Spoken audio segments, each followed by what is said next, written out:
covered in chocolates. We're good.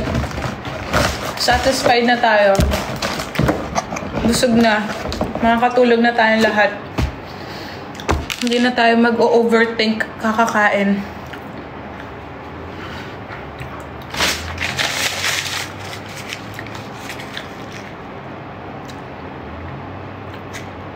Yes. I am doing my own makeup sometimes, pero may mga events ako na parang kailangan ko ng power ng makeup artist. So, on most days when I feel like I can do it naman, I do my own makeup. Saan yung tattoo mo? Secret! No, I have it in my arm right here. Pero I'll share with you guys soon kung ano yung story and what it is.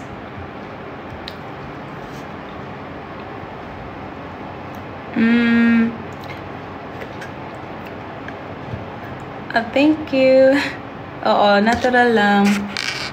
Yes, I have a manager. I'm working with Miss Universe Philippines here in the Philippines, pero international, we're working with Miss Universe.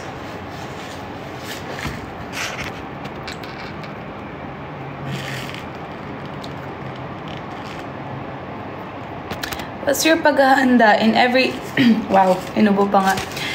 In every Q&A portion sa mga pageant? When it comes to Q&A, I think it's mostly about communication with other people. When you're really confident talking to other people, when you're naturally curious about something, kahit simpleng bagay pa yan na gusto mo lang itanong sa isang tao, try to ask, communicate kayo.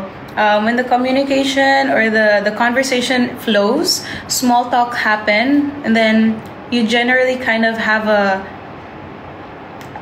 questions in your head na you wanna ask these person about what they do, what it is that they like. Tapos parang doon na nahasa yung Q&A mo eh. Parang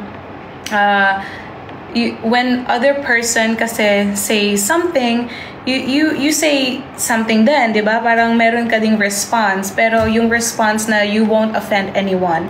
So dun pa lang natitrain ka na you can say something, pero definitely yung advices, yung ideas mo, you can say it, whatever it is, nang hindi ka nakaka-offend. Or again, if there's like topic online, on social media, natural na siya na kailangan ino-note down ko siya. Parang, if about social media, I write down social media, tapos ano yung mga parang idea ko about it, how it can help, ano yung nakaka-deflect sa social media, ano yung negative, ano yung positive, ganun. And how you can use it in platforms, what else? Parang you really have to go broad dun sa understanding mo sa isang topic lang. Parang don't be very specific. Parang you have to really go on different ways. Kasi if you answer ng isang sagot lang, it's already natural for you to always memorize that. Pero siguro yun, you always go back to your notes. You always go back to to the topics. Kung meron kang naririnig, you hear it, and then hindi mo siya nagustuhan, it's okay na halimbawa, hindi mo nagustuhan yung sinabi ng isang person, okay lang, alam mo yun na minsan try to take it in, pero wag ka din masyado agad magsasabi ng, oh, I don't like it, I don't like this. Parang you have to really construct siguro yung magiging message mo why you're against one topic. Ganon.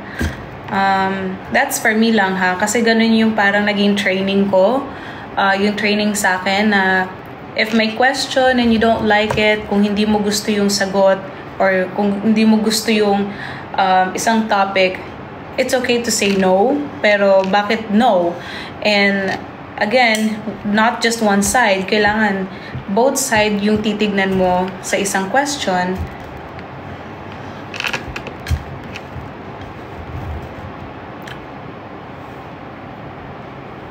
Kasi parang if they're gonna ask you about yun, yung kasi diba the standards of Miss Universe now is really broad. They can have mothers, they can have married people, there's a part of the LGBT team, and they can join Miss Universe. And if they ask you that kind of question and you go to a specific answer lang and you say yes, okay, yes.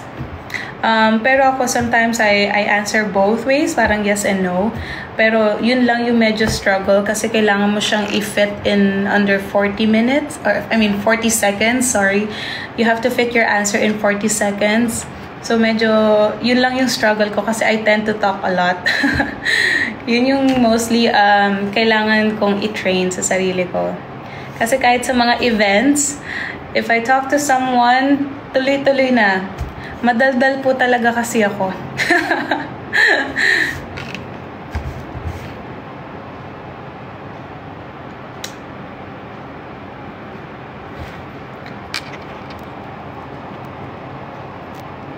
Yes, tuloy ang aming world tour.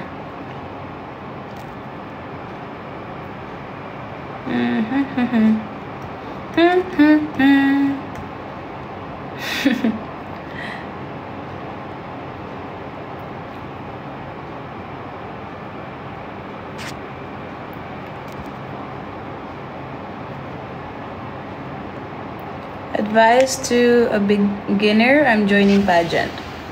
I think anyone who wants to join a pageant, you just really have to enjoy it.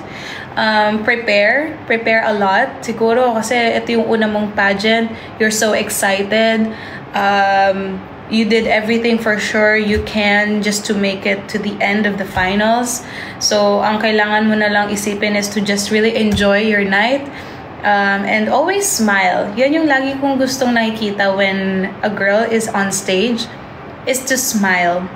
Kasi when you're a judge, and I've always now, siguro ngayon sanay na ako, being on the other side of the stage or on the other side of the table, is that when you're a judge and you see a girl on stage and she's not smiling, parang ang instant image nun sa mga judges that you're kind of mataray, alam mo yun, you're kind of intimidating, or maybe you're just shy.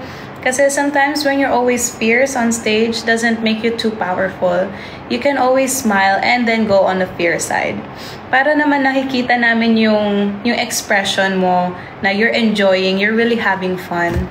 So yun, you have to smile, you enjoy, and then kailangan fix na on your mind what happens after the pageant. Parang after the pageant, ano yung dapat mong yung contentment mo sa sarili mo.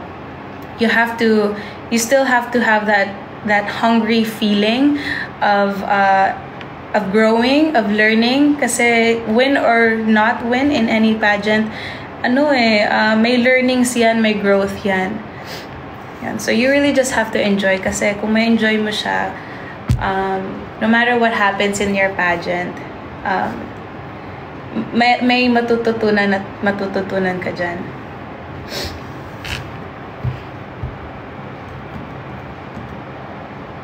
How do you embrace your insecurities? This is really hard kasi I, for myself, sometimes can still get intimidated about it.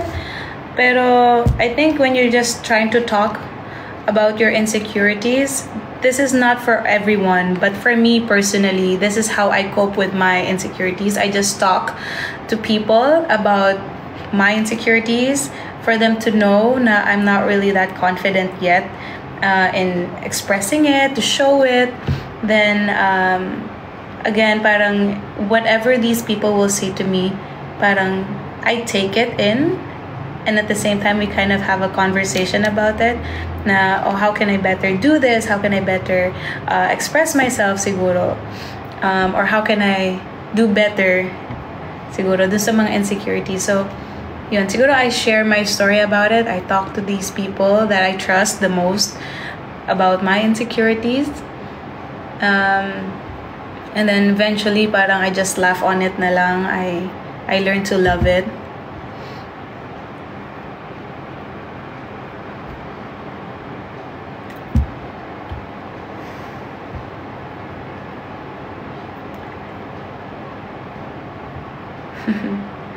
I will be back in the LSAU, yes. Hindi ko lang alam kung kailan. I will, for sure. Hindi ko lang alam. But I don't think I will. I heard there will be a Miss DLSU's pageant. Pero baka my schedule won't fit. So I don't know. But I extend my greetings to all of those who are joining. Good luck to the contestants. Enjoy it.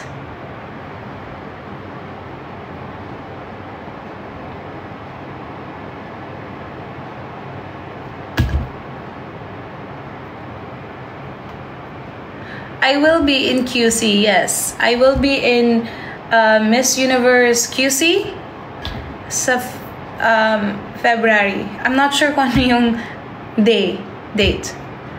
Will you be back in the US? Oh naman. I want to go back. I really, really want to go back to the US. Meron tayong ano doon, meron tayong opportunity. There's reason for me to go back to the US. Yeah, USA was amazing.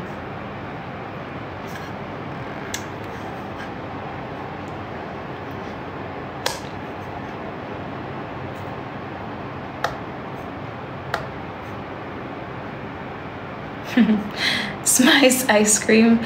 Are you talking about the ice cream of Tyra Banks?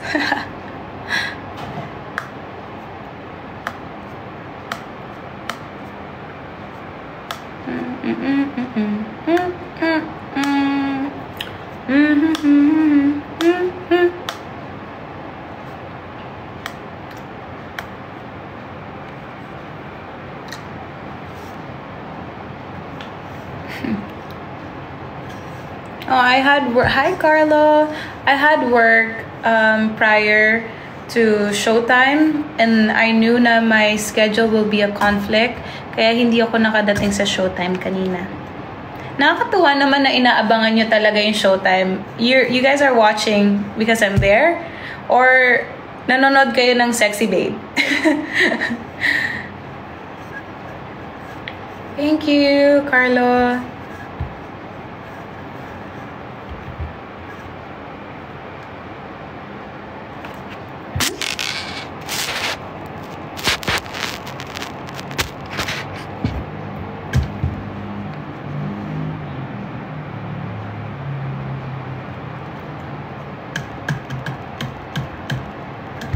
Sorry.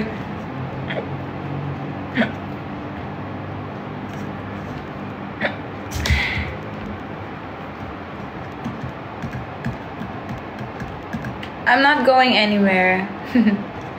Kakauwi ko lang. Naka-makeup pa kasi, kaya akala nyo aalis. Pero wala. Kumain lang ako. Hindi nyo na nakita. Yung sa mga bagong dating po, kakatapos ko lang kumain. Ng 12 midnight. Yes.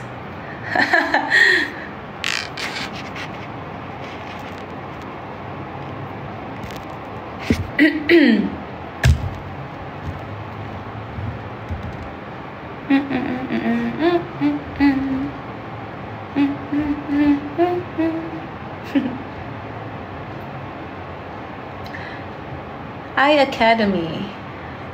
Yes, I was there kasi I had there was like a conference for student leaders there, for students, and then I was able to visit iAcademy.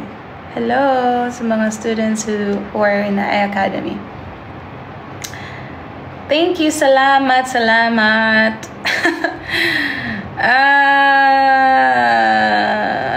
Wait lang, ang bilis nyo naman. Wait lang, mahina yung kalaban ha.